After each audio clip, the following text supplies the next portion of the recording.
मेरे साथ मौजूद हैं सेनेटर ओना अब्बास बप्पी। इस वक्त एक कॉन्फ्लिक्ट पूरी दुनिया के अंदर चल रहा है, उसमें मेन फोकस इस वक्त ईरान और इसराइल है। क्या समझते हैं कि पाकिस्तान इस वक्त कहाँ खड़ा है और पाकिस्तान को किरदार क्या अदा करना चाहिए? देखिए, पहले इसको ज़रा क्लियर कर दें, ये ईरान वर्सेस इसराइल नहीं, ये इसराइल वर्सेस इस्लामी ममालिक है। उसने इस वक्त ये चुनना नहीं है कि कौन सा मुल्क है, जहाँ उसको मुसलमान नजर आएंगे वो मार देंगे। जब फ़लस्तीन के लोग शहीद हो रहे थे उस वक्त हम सारे खामोश बैठे थे। ईरान उस वक्त शायद थोड़ा बोल रहा था और इस वक्त वो कीमत भी इसी चीज़ की अदा कर रहा है। अगर आज आप भी बोल रहे हैं शायद वो आपकी तरफ ही आएगा। ये वो शेर है जिसने एक दिन आपके पास आना ज़रूर है। मेरे ख्याल में एक मज़म्मती करारदाद पेश कर दी, उन लोगों ने आपका शुक्रिया अदा किया। इस वक्त अगर लाखों लोग एक दफ़ा एक दिन के लिए निकल के आ जाएँ और पूरी दुनिया को पुरअमन तरीके से बताएं कि हम इस वक्त शिया सुन्नी नहीं, हम इस वक्त मुसलमान खड़े, एक मैसेज ज़रूर जाएगा। वरना दुनिया की ताकतें इकट्ठी खड़ी। अब IAEA ने अभी परसों रेजोल्यूशन लिए कि ईरान के न्यूक्लियर वेपन्स को रुकना चाहिए, तो सारे यूरोपीय ममालिक बमा अमेरिका ने कहा जी बिल्कुल रुकना चाहिए। सिर्फ 2 मुल्क ने वीटो किया, एक रशिया और चाइना था, और पाकिस्तान हमने अब्सटेन कर दिया। हमने कहा जी हम वोट नहीं देंगे।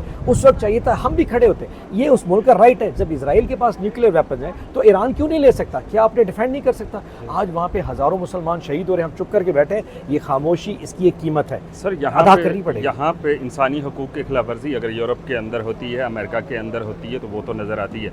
लेकिन जो खित्ते के अंदर इस वक्त जो इंसानी हकूक़ की खिलाफ वर्जी हो रही है, उसके ऊपर ये जो तंजीमें हैं इंसानी हकूक़ के लिए काम करने वाली, वो खामोश क्यों? ये जो डुअल चेहरा है ना वेस्ट का, ये पहली दफ़ा नहीं, अब एक्सपोज इसलिए ज़्यादा हो रहा है क्योंकि सोशल मीडिया आ गया। आप लोग हैं, आप एक्सपोज कर रहे हैं, वरना ये शुरू से थे। यानी कि देखें, इस वक्त सबसे ज़्यादा खामोश UNO वाले बोलते ज़रूर हैं कि जी वहाँ पे जाके जना फ़लस्तीन के अंदर लोग एड्स की इशू है, एड नहीं आ रहा, लेकिन उसके लिए कौन, मतलब अल्टीमेटली UNO को फंडिंग अमेरिका करता है। अब क्या कर सकते हैं वो? सो कुछ नहीं करेंगे। पॉइंट रिमेन्स के लोगों की अपनी एक सैंक्टिटी ज़रूर होती है, बट वेस्ट का ये जो काम है, अब अमेरिका खामोश ज़रूर बैठा है, लेकिन ईरान में जो बम गिर रहे हैं वो किसके? अमेरिकन बम्स हैं। फ़लस्तीन में 70,000 जो बच्चे शहीद हुए हैं, गोली तो शायद इजरायली ने मारी थी, लेकिन पीछे जो बम बनाने वाली कंपनियां थी, एड किसने दी थी? सो ये दुनिया के जो डबल चेहरे वेस्ट के, वो बहुत क्लियर होते हैं। मुसलमान को, इस्लामी ममालिक को भी समझना पड़ेगा, बाशमुल पाकिस्तान के। ये सारे यहूद और नसारा का जो कॉन्सेप्ट है, ये अपनी जगह मौजूद है। आज इसराइल ईरान पे जा रहा है, कल ये जॉर्डन पे भी जाएगा। आज मिस्र और जॉर्डन ने इजाज़त दी है स्पीच लाने की, चुप करके बैठे कि जनाब मिसाइल ऊपर से जाएं, ईरानियों को मार दें। एक टाइम आएगा आगे नहीं गिरेंगे, पीछे गिरना चाहिए। उस वक्त उर्दन क्या करेगा? उस वक्त मिस्र क्या करेगा? Being a Pakistani politician, being a Pakistani senator, क्या करना चाहिए इसके? मेरे ख्याल में this is high time start raising our voice. पहले एक प्रोटेस्ट करते हैं, दुनिया को दिखाते हैं हम सारे इकट्ठा हैं। उसके बाद सेनेट और नेशनल असेंबली के प्लेटफॉर्म पे एक दिन बनाया जाए ईरान के उस पर, और फिर दुनिया के जितने एम्बेसडर्स हैं उनको बताया जाए कि हमें कितनी तकलीफ है। वो जो 250 मुसलमान इस वक्त ईरान में शहीद हुआ है, या 70,000 फ़लस्तीनी, उसके लिए आवाज़, खौफ से निकल आए। ये खौफ से निकलें कि अमेरिका कल हमारे साथ क्या करेगा, या फलाना। कोई कुछ नहीं कर सकता। जो हमारे नसीब में है, ये मुल्क अल्लाह की वजह से चल रहा है, आपकी मेरी पॉलिसी की वजह से नहीं चल रहा। एक तरफ ये डिजास्टर है, इसको हम डिजास्टर कह सकते हैं, और दूसरी जानब क्लाइमेट का डिजास्टर है, जो इस वक्त हमारा 51 पे टेम्परेचर पहुंच चुका है, पानी खत्म हो चुका है। क्या ये जो पार्लियामान है, इसके अंदर जो बजट पेश हुआ, उसमें क्लाइमेट चेंज के लिए क्या इकदाम और क्या तजावीज़? देखिए, नेशनल प्रायोरिटीज़ हुकूमत ने वक्त ने तय करनी है। उसने एजुकेशन को कहाँ लेके जाना है, उसने हेल्थ को कहाँ ले जाना है, क्लाइमेट। अब क्लाइमेट के टेम्परेचर बढ़ गए। इस वक्त हमारे साउथ पंजाब में एक आंधी आई है जो पहले तारीख में नहीं, आधी से ज़्यादा आम की फसल तबाह हो गई है। ये चीज़ें वो हैं जो हमें मैटर करती हैं। आपके वहाँ पर बर्फबारी नहीं होती, आपके ग्लेशियर ज़्यादा पिघल रहे हैं, अभी आपके पास नहरों में पानी नहीं आएगा। हम यहाँ पे सिंध और पंजाब की पानी की जंग लड़ रहे हैं भाई। इशू ये गवर्नमेंट बैठ के अगर सिंध के साथ इशू बना देगी कि एक नहर और पंजाब में देनी है, तो ये इश्यूज तकलीफ देते।